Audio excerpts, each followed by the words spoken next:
Okay, it's time to call to order the Guthrie Public Schools Board of Education regular monthly meeting, Monday, January 14th, 2019. Roll call, please.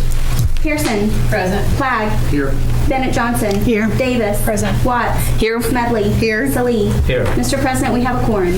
Please stand for the Pledge of Allegiance. I pledge allegiance to the flag Of the United States of America and to the republic for which it stands, one nation, under God, indivisible, with liberty and justice for all.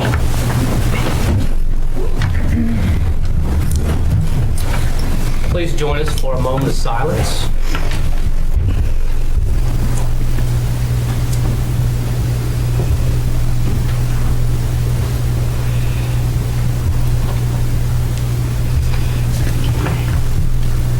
Thank you.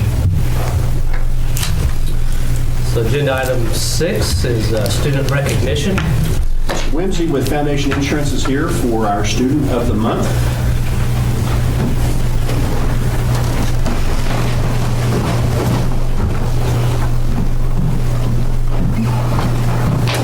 Hey everybody, I'm Blake Whimsy with Foundation Insurance, and our Guthrie Public Schools Student of the Month this month is Miss Peyton Hayes, nominated by her teacher, Miss Maltz.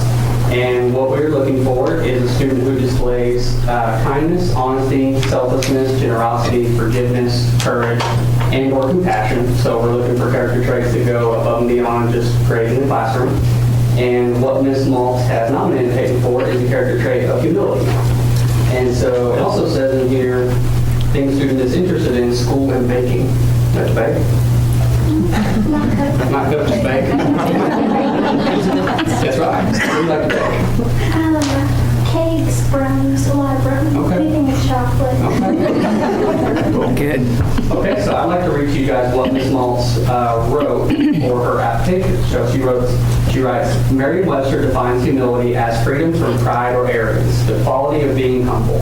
Peyton Hayes is a rare gem of an 8th grader who lives this definition daily as she walks the halls of our school. Whether it's being a strong friend to someone who is undergoing a tremendous loss or planning how to honor a classmate who passed unexpectedly. She does so in a humble but very genuine manner.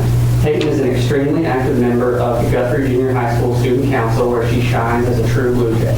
In this role, I recently stepped around her working in the hallway on the floor after school as she created a bulletin board full of information for our students, but also a section highlighting others who were in the news or honored as our previous Students of the Month. Of course, she is an excellent student who demonstrates great work ethic, but more importantly, she desires to learn. She is a student that teachers can trust and even depend on to lead her class with asking pertinent questions over the day's lesson and modeling appropriate behavior in and out of school. It is with great pride and honor that I recommend this young lady to represent Guthrie Junior High, since we have just made 5 character traits of love a priority for our school through our Learn to Love initiative. These traits are patience, humility, acceptance, kindness, and honesty. She even represents one of these traits when talking about our favorite colors. Peyton and I were discussing our favorite colors, and she chose purple. When I asked why, she quickly said because it stands for loyalty and acceptance. Peyton exemplifies many of these character traits, but can be best summed up as simply having the heart of a servant leader. Fantastic.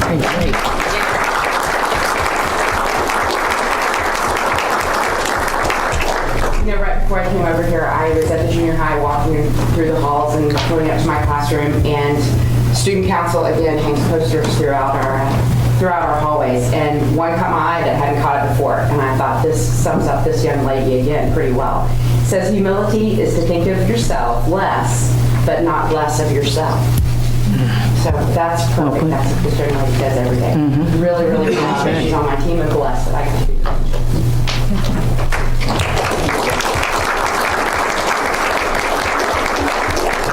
Well, Ms. Maltz, thank you for nominating her, and thank you for being who you are. That's fantastic. One of the best nominations I think we've had. So on behalf of Foundation Insurance, we'd like to give you a $65 gift card to Stacy's Place, and there might be a little bonus in there on this one. Just don't share it with Tracy. You're welcome for it.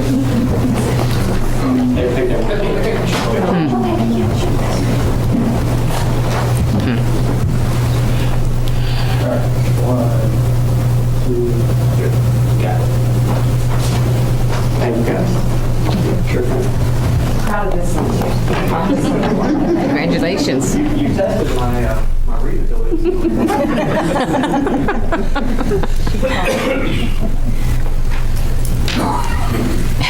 Okay, agenda item 7A, citizens registered to speak to the board. We do not have any registered citizens. 7B, board members. Any comments from board members? Okay, agenda item 8, the superintendent's report.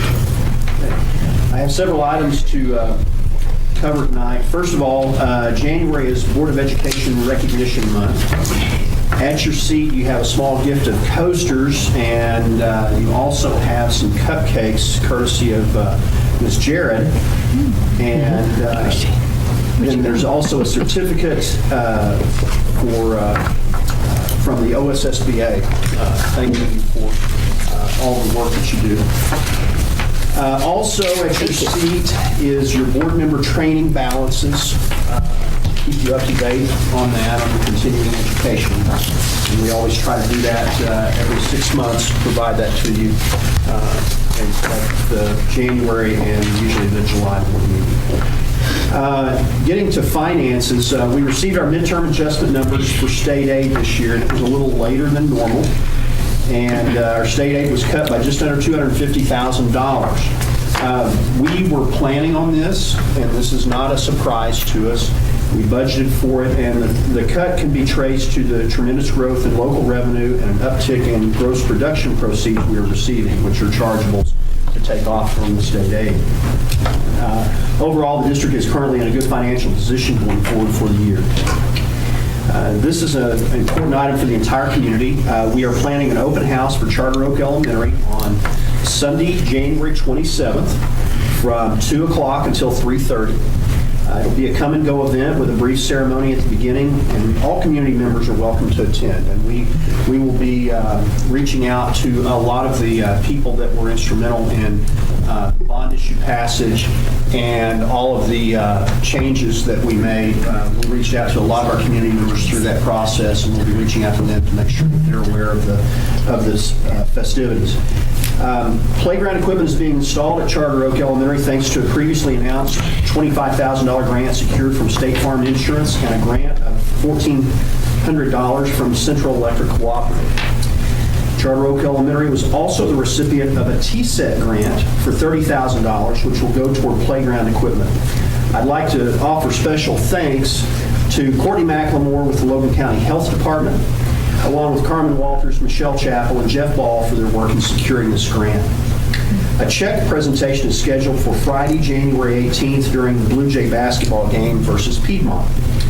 Because we secured this grant, other sites are now eligible to apply for the grants similar to this, other school sites, and we have some principals that I know are already working on that. So, and I did want to make mention of something. You'll see later on as we talk later on in the agenda about our bond projects that are currently underway, how we have been very fortunate with a very competitive bidding climate and being under budget. And one of the things, with our playgrounds, historically, Guthrie, along with most school districts, the playground becomes an item of PTO or grants or things like that is how it's normally funded. That's actually been the history of Guthrie. When Guthrie Upper Elementary was opened, it was a similar situation. And because we did not have to allocate funds for those playgrounds, and we've been very fortunate with these grants, that's money that can be put toward other capital projects and enhance the things that we're doing in our schools. And so I wanted to make mention of that, and that's my report. Thank you. So agenda item 9 is the consent agenda, and I'll make a motion to approve the consent agenda minus item A. Second. Roll call, please. Pearson. Yes. Flagg. Yes. Bennett Johnson. Yes. Davis. Yes. Watts. Yes. Smedley. Yes. Salee. Yes. 7 ayes, 0 nays. Next, do we have a motion to approve consent agenda item 9A? I make a motion that we approve consent agenda item 9A. Second. Roll call, please. Pearson. Yes. Flagg. Yes. Bennett Johnson. Yes. Davis. Yes. Watts. Yes. Smedley. Yes. Salee. Abstain. 6 ayes, 1 abstention. Next is the business agenda. We'll start with agenda item 10A. Discussion, consideration, and possible action to award the contract for the Guthrie High School HVAC project. This is obviously a project that we've been watching very closely. It's the last large project in this bond package, and we opened the bids on Wednesday, and we have you can see on page 49 the bid tabulation. We had 3 alternates. The base bid is for the classroom spaces, and then the first alternate is for air conditioning, putting new HVAC in the main competition gym. And the second alternate is for the HVAC in the locker rooms and wrestling room for the main gym. And the third alternate is for the HVAC in the north gym and the locker room spaces. And we did not separate those out. And we have our engineer and our architect here tonight. If you have questions, after evaluating these and looking at our budget figures and the money that we have available in this bond package, my recommendation to the board is to accept Innovative Mechanical's bid for the base and alternates 1 and 2, and to not accept alternate 3. That totals around $168,000 and is well within the funds that we have available for that. With the and our engineer has worked today actually on looking at the cost to put HVAC in only the north gym, and we've refined that a little bit. We had kind of a discussion about that after we opened the bids, and she has a budget figure that is on the sheet that you have for a later agenda item of $167,000. I'm going to reserve the option to put that out for a bid at a later date, taking out the locker room spaces. There were some complicated issues with those spaces and some of the piping, I think, and things to get to those spaces. And so those are very small spaces that are not used frequently. And so, especially during the summer months, and so that's kind of the rationale I've got at this time. And so that's my recommendation. I don't know if the board members want to have questions for me or for Jenny or Sean.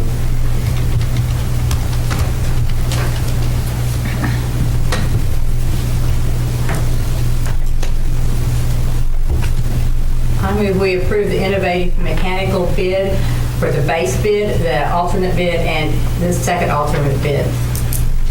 Second. There's a motion and a second. Any other discussion?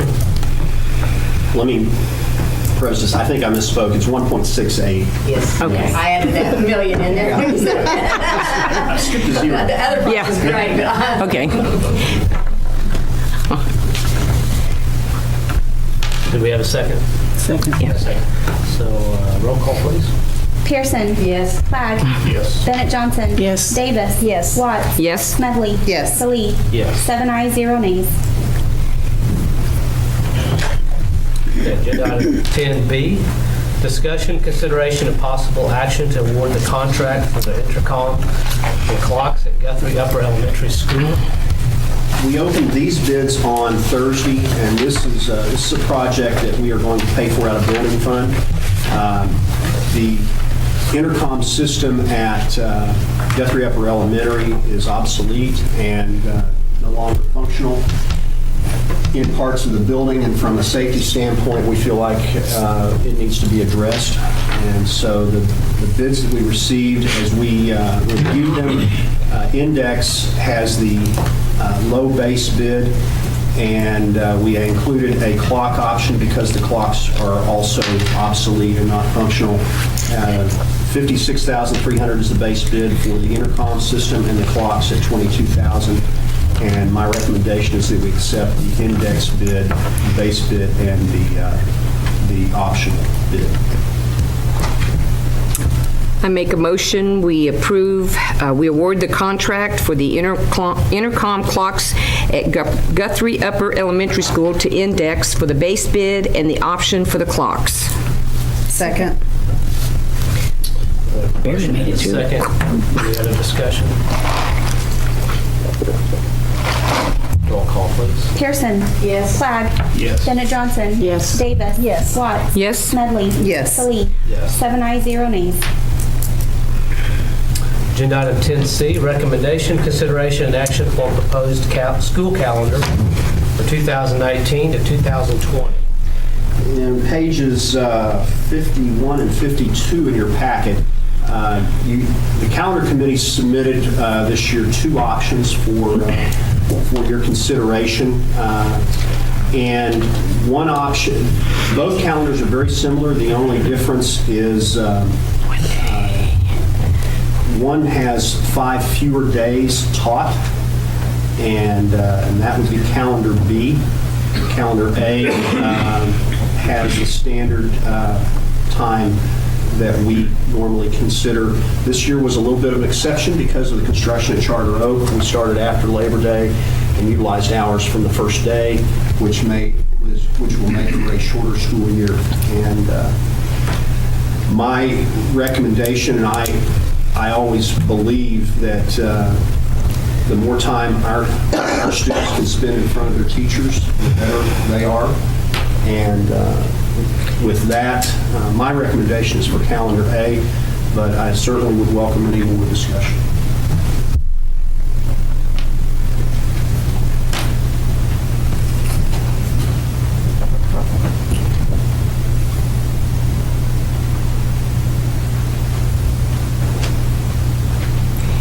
I make a motion that we go with the recommendation of calendar A for the proposed school calendar for 2019-2020. Second. Okay, there's a motion and a second. Any other discussion? I think that most of us have looked very seriously at this issue, and calendar A is on line with what most of the schools are doing in the state of Oklahoma. It's what we've done in the past. And as much as I'd like for them to have less teaching time, our job here is to educate children. And I can't see where we need to take away the hours of educating children. And that's what we do by calendar B. Because by adding what we had to do this year, putting 10 minutes on a class each day and stuff, did not help educate our children. And it'd be different if we had great test scores and our kids were booming, but our kids need the education. And I think, I'm speaking as a member of the board, and that's why, I know this is going to upset some people, but I believe we have to think of the kids first and what's best for them. I agree. Okay, any other discussion? Roll call, please. Pearson. Yes. Flagg. Yes. Bennett Johnson. Yes. Davis. Yes. Watts. Yes. Smedley. Yes. Salee. Yes. 7 ayes, 0 nays. Agenda item 10D, recommendation, consideration, and action upon new district policy, C-15A, which is service animals. Okay, this policy has been through a first reading, and at the last board meeting, it was tabled for further discussion, and that prompted me asking Mr. Moyer to join us this evening to have that discussion, because at the end, the most important thing that the board does besides hire a superintendent is to develop policy, and it has to be done in conjunction with our attorney.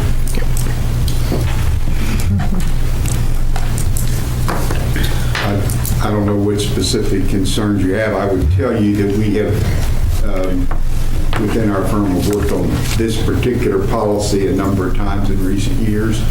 The service animal concerns and issues continue to grow. A lot of people don't recognize that there's a difference between service animals and emotional support animals.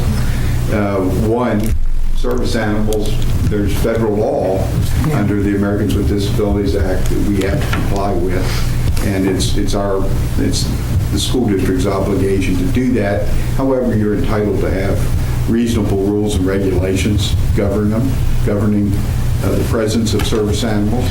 You do not have to, under any circumstances, allow emotional support animals, at least as the law currently stands. We've had cases this year, lizards, snakes, tarantulas, that people thought were emotional support animals they needed in school. And I think overwhelmingly, we can deny that.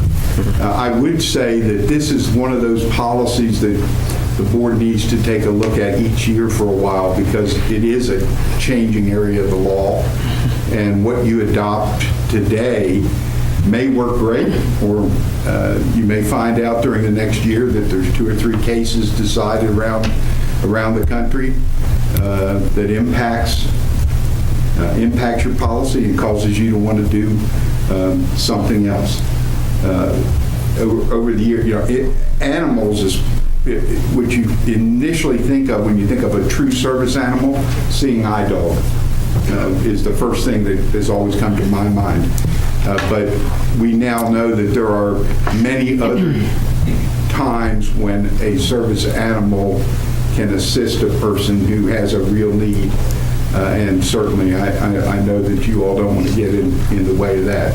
At the same time, we don't want to run afoul of the many issues that can come up. I represented a golden Labrador retriever a couple of years ago that bit someone in an elevator. Service animal, well-trained, licensed, had been popular, but one day, for some reason, he just didn't like the smell of the guy next to him, and he bit him. So there are potential problems, and that is why we need to have a policy and stick with that policy. I'd be glad to address any concern you have about language in the policy. John, there is a difference between emotional support animals and service animals, as according to federal law, correct? Absolutely. Okay. And the case law has pretty much recognized that what you have a right to is a service animal. If you can demonstrate that that service that dog provides. It really delivers a service to the person.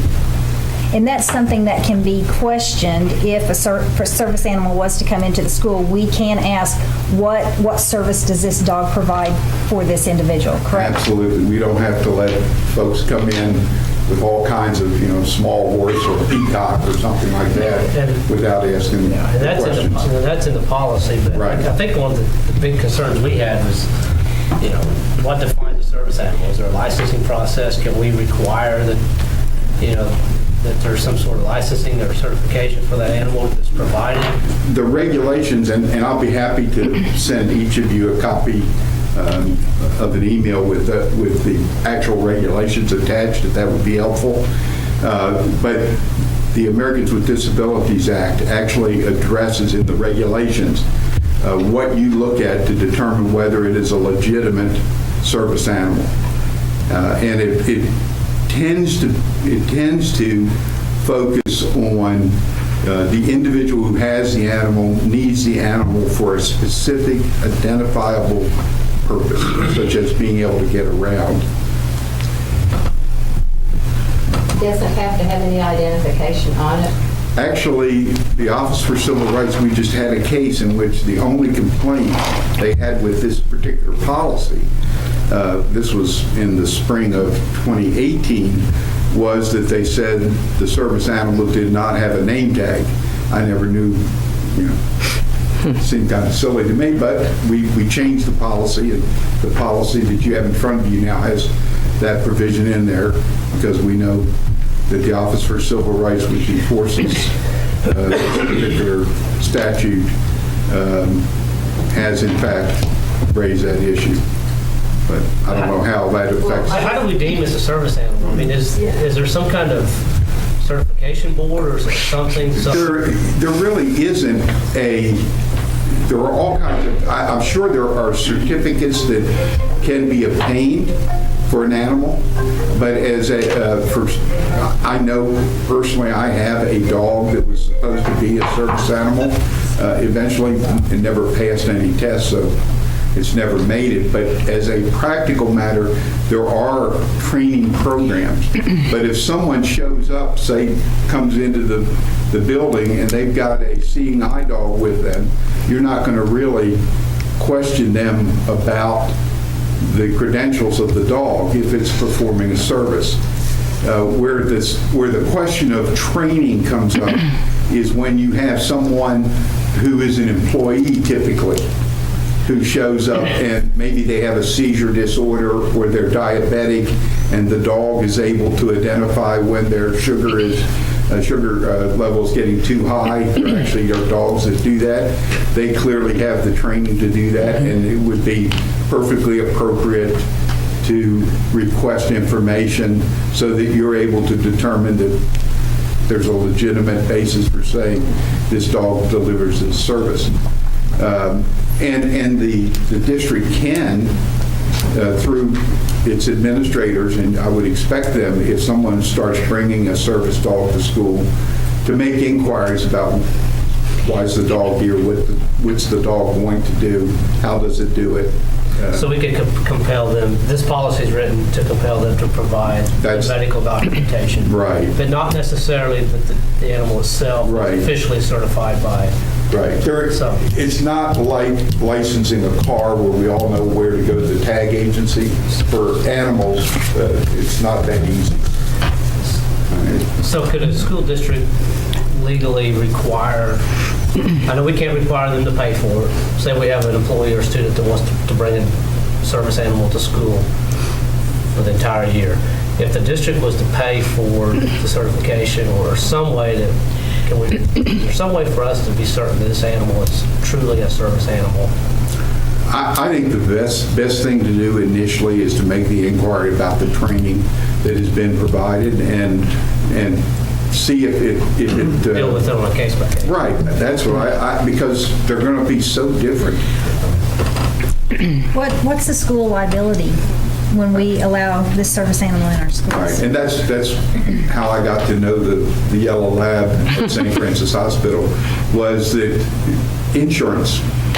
We insure, we have the Tort Claims Act protects school districts. We have an insurance policy pursuant to that act to provide for coverage of the district's liability, and that this service animal, to the extent that the district would have any potential liability, it would be covered by that policy. We're not the owners of the animal. We are simply meeting our requirements under federal law by allowing somebody with a service animal access to our facilities. It seems like we're only addressing dogs, but they're not the only service animals. I know capuchin monkeys are a big service animal for hands and hand needs, and we don't have anything that identifies that, the way I'm reading this, that they have to be tagged or anything. Well, I haven't run into a monkey in my business in a service animal capacity, but I'm sure there are cases that, but realistically, in my experience, 99% of them are dogs. At least in now, getting to emotional support animals, you can't hardly limit with. I mean, it's amazing, and you're going to be able to exclude all of it. And that says where you, because it does, like Janae said, service animal is defined by the ADA as any service dog that is individually trained. So we're limiting it to dogs. Well, until somebody shows up. Okay. If someone shows up with one of these monkeys, Then we have to I'm going to be excited. rewrite the policy or something. Okay. Because right now it is just, okay. Yeah. And you want to meet that monkey, right?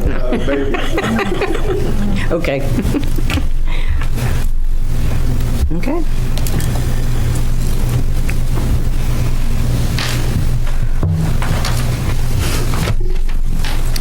I make a motion that we approve the action upon district policy C-15A, service animals.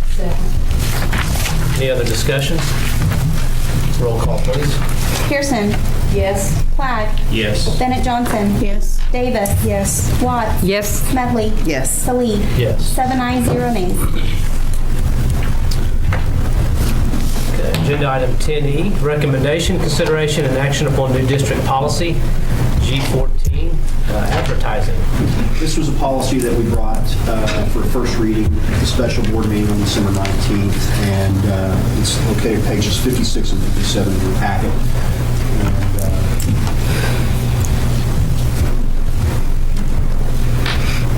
if there are questions about that, we have our attorney here. The first read, we didn't make any changes after the first reading. Is that what I'm seeing? Because there's nothing in red, is that correct? Okay.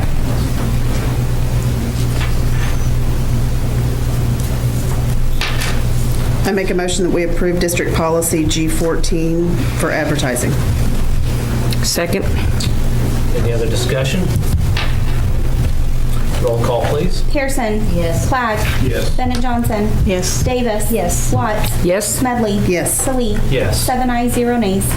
Agenda item 10F, recommendation, consideration, and action upon agreement with EduSkills LLC for cloud-based software and consulting for 2019.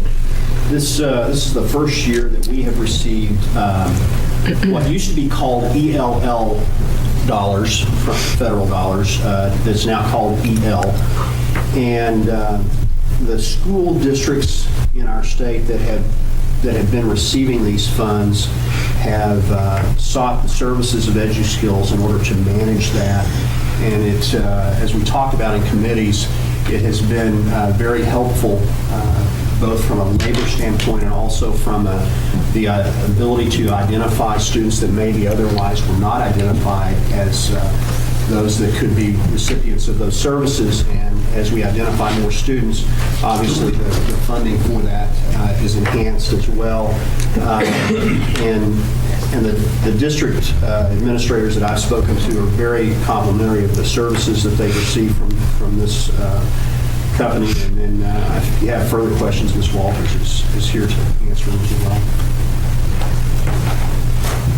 I would like Ms. Walters to explain a little bit more of how this works, since it's a cloud software, and how whenever you do send these home surveys home, is it a manual input back up to the cloud to get the company? I mean, I'd just like to know more of how it works. The home language survey is just something done at enrollment. It's not a survey. Basically, it's where you fill it out and you say, is another language spoken in the home, and you'll answer yes or no. So it's not an actual survey. It's what we do initially at the beginning of the year. So that's just where we identify a bilingual status or just an EL type of student. And so that one itself is not a survey that would go beyond that. And so what the company would do is take all of the home language surveys, and they would train our secretaries, and we would download them on our computers and on our printers, with like our copier machines. And then that way, there's a lot of times where sometimes they'll forget to check a box more or less often, or sometimes they'll like not get it in there. And so just little things like that. But that's the actual survey. So once you identify at enrollment these students, then you have to provide these student names to this company. Basically, and they basically put the students' names down, and then the secretaries download that? No. Okay. Basically, what it does is that's the initial process that just gets them into the system for the cloud base. Once they get in there, then it is able to go in and pull the WIDA scores, which are scores that we do for language. They're required by the State Department. I think we talked about it, speaking, listening, where they are on their linguistic, like on their language skills. And then basically it'll go through, and each child, it will kind of give them an individualized plan, which is something that the state requires that we already do now, that takes the teachers quite a bit of time to go through and check the boxes. And so now it will do that for them so that they will have that ready to go, so that they can just have this to instruct the students. How many students do we have that you've identified this year? There's around 200. For pre-K on through 12th Yes. grade? Yes, and the number just keeps increasing. I mean, as we go through the years, we've just had a steady increase, and that was one of the reasons why we received money this year, was because of that. When you said it's going to save the district money, what are you proposing it? How much savings since the That's something when I talked earlier, you know, this money that was received had to be earmarked for those students. So not only does this help our students by giving them individualized, you know, education plans and helps their teachers guide individualized instruction, basically it's something that we have to utilize this in this area of EL for those English learners. Anywhere from, when I talked to the owner of the company, a lot of school districts, Reno, some of the others, their savings are anywhere from $30,000 to $100,000. And so it just basically depends on the dynamics of the district. Gina, the exact numbers are 246 students this year, and we're up 11.5% over last year. Yeah. Well, if this doesn't really benefit us until October 1st, is that correct? No, it benefits us now. Tomorrow, if this is approved tonight, then what we will do is they will be able to go in, they'll come out, we'll schedule a training. They have a day and a half to work with us. We'll get it into the system, and then it will automatically generate those ELAPs, which are something that the state requires, which again are like an IEP for the EL students. And so that will immediately, depending on how long it takes, get that in the hands of the teachers so that we can instruct those students. Okay, so once you notify the teacher that these kids are EL students, then what does the teacher do? The teachers already know that they have EL students. That's something that's required by the State Department. They already have these ELAPs where they're going in. What it will do is take those and give them more in-depth ideas and different learning styles, and it'll also put in some professional development of specific examples on how to reach those students. And this program will help them, give them those ideas. And, Yes. And I see it To break says, it down for them. okay, and it generates parent letters in multiple languages so Yes. that, So we're able to communicate, because one of the other elements is to have ongoing meetings between the teachers and the parents so that we can kind of work together. And so that would break that language barrier as well. Will they train an individual at each site? Basically what they will do, we decide who we want trained, and then they will do that, yes. So you're just training one person? No, we'll have to get, the secretaries will come together, may have to bring them here. I don't know if we could go to every single site and then show them, and then administrators and teachers, whoever is going to be doing it. And then once we get the actual kind of example of how it does, then yes, we will go over that with teachers. It may even be ready by our professional development day, which I don't know, but that would be great if it was. Because that's in February. Correct. because this says support for a total of 2 district level and 7 site level. But it'll be, so that's just what, 9 people? He basically, whenever But it'll- he's, Okay. that's kind of what they have in the contract, but the district has worked with kind of some different partners on that, and so he's been very good to work with. Okay, so it won't be limited to just that? He'll say, no, nobody, okay. No. But I think it's important, and correct me, Carmen, if I'm wrong, but this money for this contract is Title III money, which has to be spent on these English language learners, so That is correct. you're spending a small portion of this to help facilitate that program for our Correct. English language learners. Yes. We have to do it that way. So it's not money that's coming out of general. Not at all. It's Right. additional money that was new this year because of our count rising, and it's on and above. I asked about this 3 years ago when I was at a conference and hearing about it.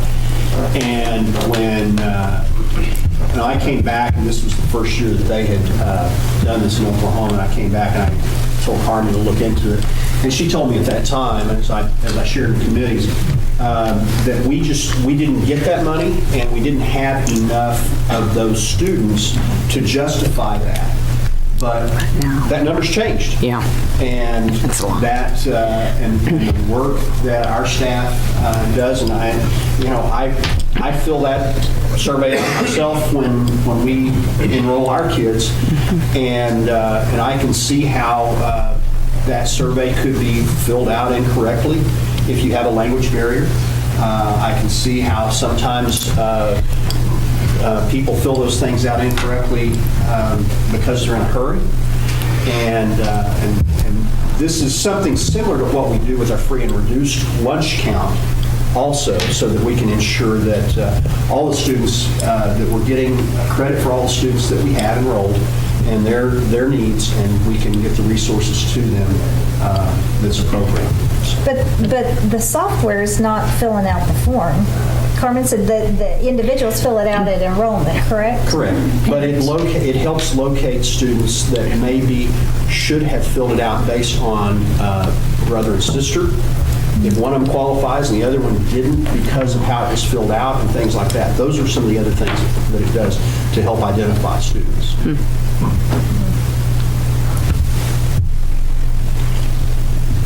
I think it would be a benefit, especially when you have younger children like third grade that we're going to be dealing, trying to explain to their parents. And if it's in another language, I could see where, because third graders not going to understand. Well, Mom, just Right. So I can see a benefit. Well, as you can see the growth continue. Yeah. I mean, obviously it's going to become a bigger and bigger concern. We're going to have to do a better job somehow, some way on the identification aspect of it. Right. Yeah. Well, I make a motion, we approve the agreement with EduSkills LLC for cloud-based software and consulting for 2019. Second. There's a motion and a second. Any other discussion? Roll call, please. Pearson. Yes. Flagg. Yes. Bennett Johnson. Yes. Davis. Yes. Watts. Yes. Smedley. Yes. Salih. Yes. 7 ayes, 0 nays. Agenda item 10G, recommendation, consideration, and action upon revised support employee handbook for 2018-2019. Page 67 of your board packet.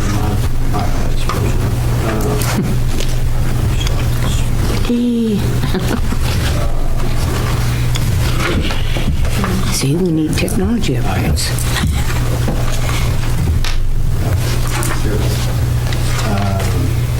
So it is on page 10 of that packet.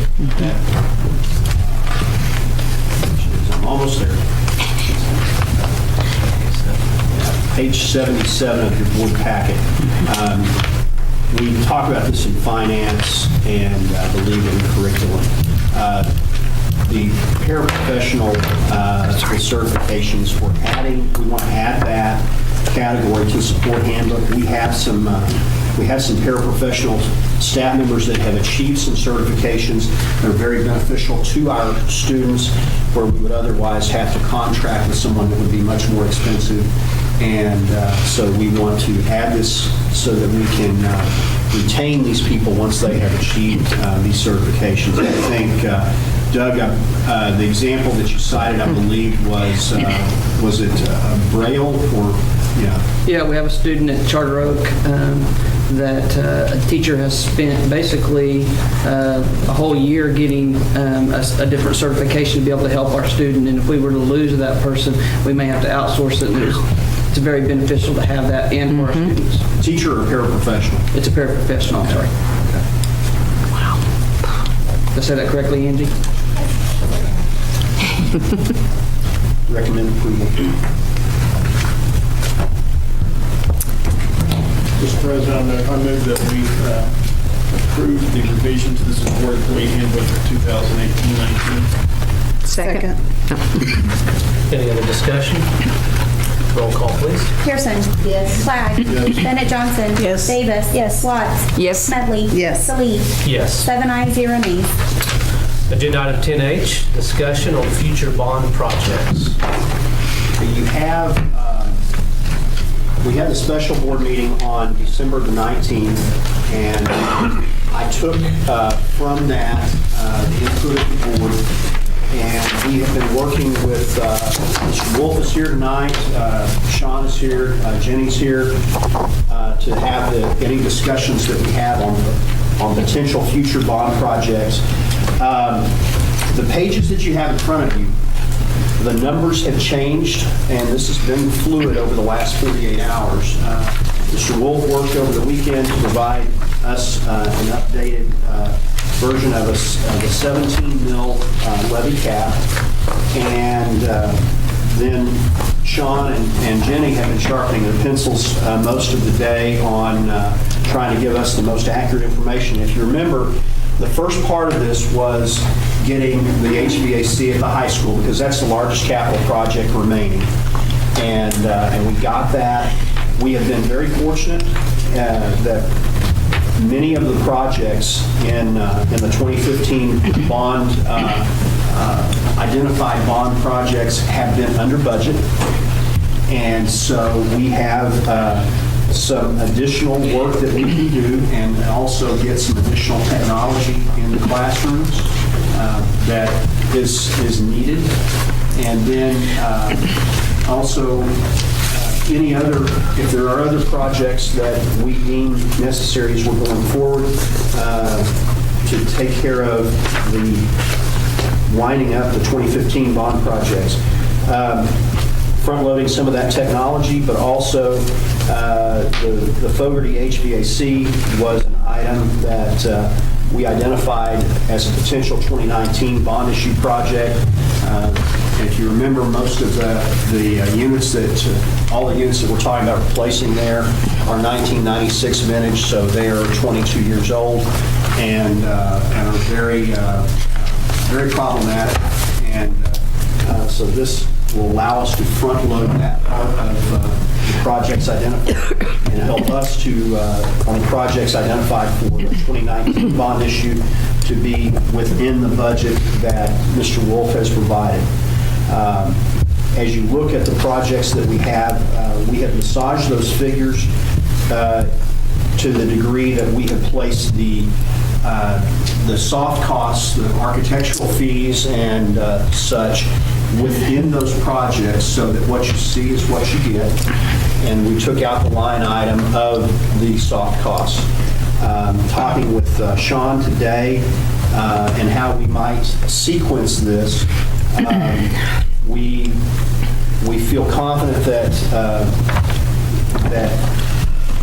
at this time, based on our best knowledge, this is within budget. One thing to caution everyone about is that the Cotterill building would be on the tail end of these bond projects. And that is, there's really no way to finance this otherwise. And so that leaves a big variable for inflation potentially. But in order to finance this, as you see on this sheet right here, we have the money that's available that would be enough to pay for a new Cotterill would be at the tail end of this. And this, and we talked, Sean and I talked about doing Cotterill, obviously CM at risk, and doing that, we could potentially begin some of the phasing of this and some of the packages of this at Cotterill on potentially by the 2023 22-23 school year, which would be the bond sale of October 1st, 2022. And even though, and then this also allows for the technology.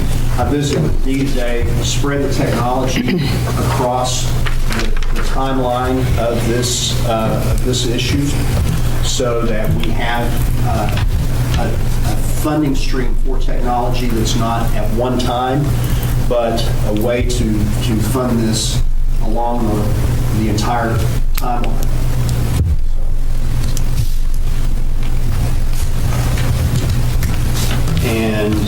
let's see, if you have questions for John or Sean or Jenny here.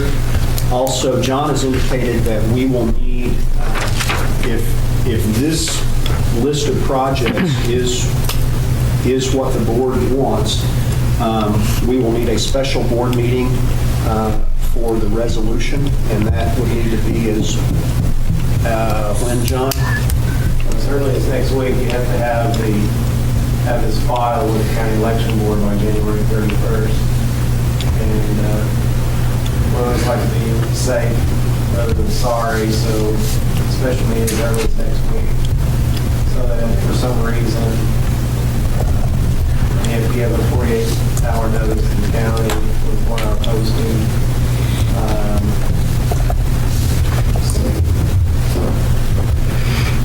yeah, it would have to be next week, whatever's convenient for everyone. Try to be there for special meeting. And the goal here is to have the April election, which is April 2nd. Yeah. And we already have, the district will already have an election. Ms. Smedley's board seat she drew an opponent. So we're already into an election for the cost of that. It would be beneficial to do that. Plus, there's some funding issues there as far as when we could sell those bonds if we have it later than April 2 as well, correct? Well, if we have the election later than April 2nd, we won't be able to close the transaction prior to July 1, so you will have a drop in your levy, and you won't actually have this first issue transaction, which is estimated around 1.2 million. That wouldn't go on until the fall of 2020, so you have a roller coaster effect with this, and we're trying to avoid that with the levy.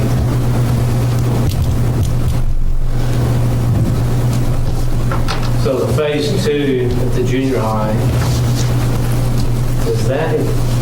that's just the junior high building, that's not the gym, correct? It's the envelope. It's the envelope. The envelope of the building itself. Yeah. It's the main building. Yeah. So that's the final phase 2. Of the outside. The envelope. Yeah.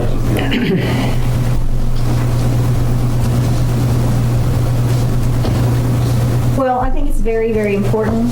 I don't know if you guys have a copy of this, but to have secure vestibules on all of our schools in this day and time, I think it's very, very important for the safety of our kids, the safety of our administration, the safety of our teachers to create that secure environment. Charter Oak, it's great. I mean, Mr. Ball, wouldn't you say? Absolutely. I mean, you probably feel a little bit comfortable with that there. And with this bond issue, putting a secure vestibule on all of the schools, I just think that is what we need to do in this time and age. And it's unfortunate we do feel we need to do that, but we need it. We need it. Well, remember that was pretty high on the priority list from our long-range planning committee. Right. So it's not just us that thinks that, it's the community. The community. It's the parents, the teachers, the people that live here that value that greatly. I took a first stab at phasing this today and spent a lot of the day working on it and trying to put the pieces of the puzzle together. But one of the things I did, that was the very first phase, which and you got to balance this when the income of the sale of the bonds with the work and how much money that you have, and we can accomplish. If this bond issue passes, we can accomplish that in the summer of 2020. We don't have a bond, that first bond sale is not until June 1st of 2019, so it's not realistic to do that in the summertime of 2019, but we can do that in the summertime of 2020.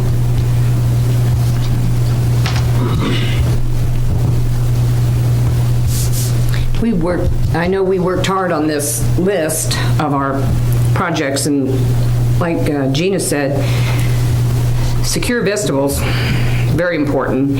And if you've been to Charter Oak and anybody who has children, grandchildren, whatever at that new school, I'm telling you, it's a great facility. I'm real proud of the work that we've accomplished there. Very proud of our bond issue, of course. And I just don't know how anybody who has, any children, grandchildren, great-grandchildren, whatever, at any of these schools can argue that we need to keep our children safe. This is a very important issue. I think we've laid it out as well as the long-range planning committee, speaking on behalf of the whole community. And we just, some of these issues, we just can't ignore them anymore. They're not going to go away. Cotterell being the biggest one. So I think I know we've put a lot of time and thought into all this, and we'll put more before it's done, but I just think we did a great job with Charter Oak and ready to do another great job with Cotterell when the time comes. And, keep moving forward, and so we can be, as Mike said, be proactive and not reactive, which is great. And we've been good stewards of the money thus far. It shows on paper, and I think we need to keep moving forward. Maybe that's a plug for us, but what can I say? The community deserves the plug too, because they stood behind us, and we appreciate that very much, because it's all about the kids and the community. That's all there is to it. I'm done.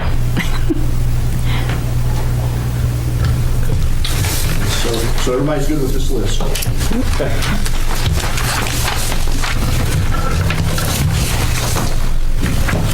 Okay, agenda item. While we're on this topic,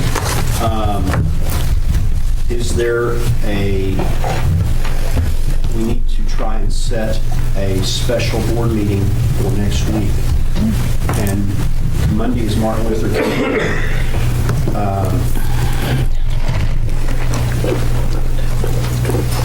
You're out of town. I could be meeting the 23rd.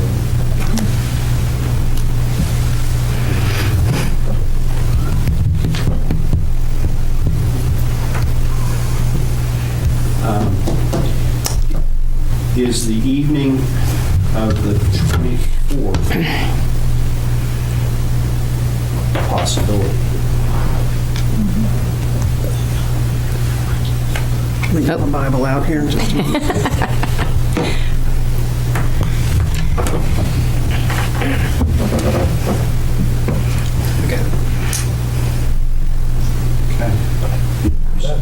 I'm yes.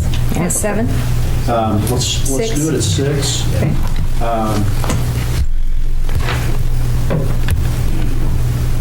Uh-oh. Maybe not, huh? Yeah, can we do it at 6:30? Yeah. The band spaghetti supper is that evening at the high school. So we can meet for dinner. Meet for dinner and then just continue it over here? Okay. That sounds good. Let's do that at 6:30, and that way, I hate to miss that. Don't blame me. Okay. And On the 24th. 23rd.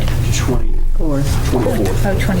Yes. And I would expect that to be a very short meeting. Okay. Yep. Just consideration of the resolution proclamation, correct? Right, we'll actually provide to you again very soon, draft resolution so you can look at it, and plenty of time to look at it. Yeah, Sean and I have been kind of hashing out that and along with Sean. Okay. Sounds good. All right. Now, agenda item 11. Proposed executive session for the purpose of discussing employment of personnel, FMLA request, resignation, separation from employment, and transfer of position request. All is set out on the personnel reports, periodic evaluation in terms of employment of Dr. Michael Simpson, superintendent of schools, disclosure of which information would violate the confidentiality requirements of state and or federal law, all pursuant to 25 Oklahoma Statute, Section 307B, 1 and 7. Agenda item 11A. Mr. President, I move we go into an executive session. Second. Roll call, please. Pearson. Yes. Clyde. Yes. Bennett Johnson. Yes. Davis. Yes. Watts. Yes. Smedley. Yes. Salee. Yes. 7 ayes, 0 nays.